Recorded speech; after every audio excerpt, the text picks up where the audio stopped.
حضرت فاطمہ رضی اللہ تعالی عنہا کے تعلق سے ہمارے جو بڑے ہیں،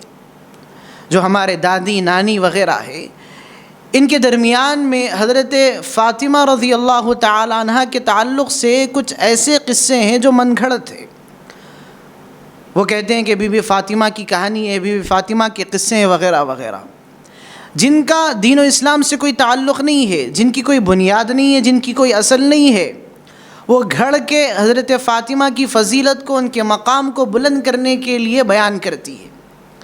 حالانکہ حضرت فاطمہ الزہرا رضی اللہ تعالی عنہا کی فضیلت پہلے ہی سے عیا ہے، ان کا مقام، ان کا مرتبہ پہلے ہی سے بلند و بالا، اعلیٰ و ارفع ہے۔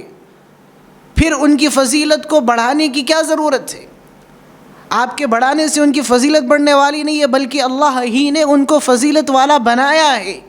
اللہ ہی نے ان کو مقام و مرتبہ دیا ہے، عطا کیا ہے۔ آپ کے جھوٹے قصے بنانے کی وجہ سے ان کے مقام اور مرتبے میں کوئی فضیلت نہیں آئے گی۔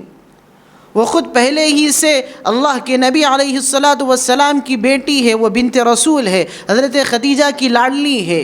حضرت علی کی زوج محترمہ ہے، حضرات حسنین کریمین کی والد محترمہ ہے، وہ تمام اہل جنت کی عورتوں کی سردار ہے، سیدۃ نساء اہل الجنہ ہے۔ اللہ کے نبی نے ان کے تعلق سے فرمایا فاطمہ بضعۃ منی، فاطمہ میرے جگر کا ٹکڑا ہے۔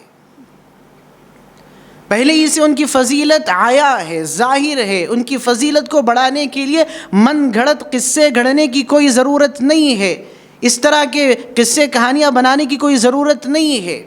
یہ بی بی فاطمہ کا قصہ، یہ بی بی فاطمہ کی کہانی ہے، بے جا قصے۔ خاص طور سے یہ شیعہ حضرات کی کارستانی، ان کی سازشیں، ان کا پروپیگنڈا ہے، اور اس کے چنگل میں پھنس کر اہل سنہ والجماعت کے حضرات بھی آ جاتے ہیں،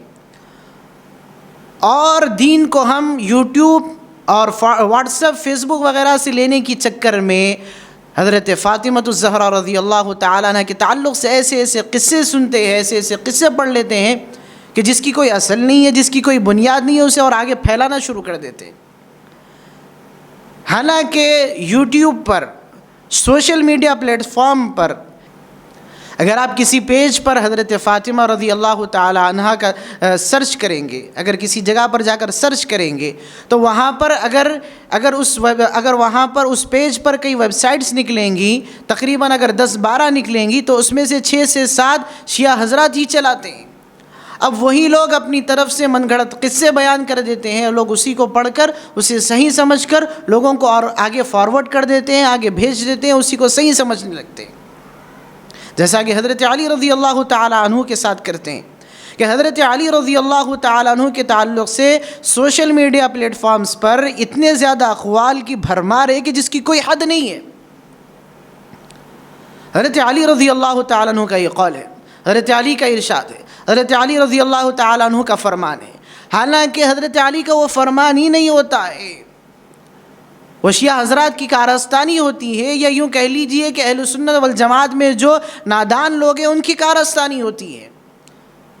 اس کی کوئی اصل نہیں ہے، اس کی کوئی بنیاد نہیں ہے، نہ تحقیق کرتے ہیں، نہ ریسرچ کرتے ہیں، فوراً جیسے ہی آتا ہے گروپوں میں شیئر کر دیتے ہیں، فارورڈ کر دیتے ہیں، آگے بھیج دیتے ہیں، اور بلا تحقیق کے اپنے اسٹیٹس پر رکھ دیتے ہیں اور گناہ اپنے سر لے لیتے ہیں۔ یہ ان پر بہتان ہے، یہ ان پر جھوٹ باندھنا ہے، انہوں نے جو کہا ہے اسی کو آگے بڑھانا چاہیے۔ حضرت علی رضی اللہ تعالیٰ عنہ کے اقوال اتنے سستے نہیں ہیں کہ 2 ٹکے کے آپ لے کے آ کر حضرت علی کی طرف منسوب کر دیں کہ حضرت علی کا قول ہے۔ حضرت علی رضی اللہ تعالیٰ عنہ باب العلم ہے، علم کا دروازہ ہے، حضرت علی رضی اللہ تعالیٰ عنہ ان کا پہاڑ ہے۔ آپ ان کی طرف 2 ٹکے کے اقوال منسوب کرتے ہیں کہ یہ علی کا فرمان ہے رضی اللہ تعالیٰ عنہ، حالانکہ اس کی کوئی اصل نہیں ہے، کوئی بنیاد نہیں ہے، اس کی سند نہیں ہے۔ تو خدا را ایسا نہ کرے۔ یہ تحقیق کا زمانہ ہے، یہ ریسرچ کا زمانہ ہے، یہ صحیح انفارمیشن کا زمانہ ہے۔ لوگ آج کل صحیح معلومات جاننا چاہتے ہیں، دنیا اتنی آگے بڑھ چکی ہے۔ ہم یہ پرانے گھسے پٹے قصے، بی بی فاطمہ کی کہانی، بی بی فاطمہ کے قصے، یہ حضرت علی کا قول ہے، تو اس طریقے سے من گھڑت جھوٹے قصے نہ گھڑے، بلکہ جو صحیح تحقیق ہے وہ پیش کرے۔ اس کے لیے صحیح معتبر مستند علماء کی کتابیں پڑھیں، صحیح اہل حق علماء کے مضامین، جرائد، ان کے رسائل پڑھیں، ان سے حضرت فاطمہ کی سیرت کو لے، ان سے حضرت علی رضی اللہ تعالیٰ عنہ کے اقوال کو سیکھے۔ تحفظ دین کا کارواں رواں دواں، علماء کا ساتھ دو آؤ سب کے سب یہاں، علماء کا ساتھ دو آؤ سب کے سب یہاں۔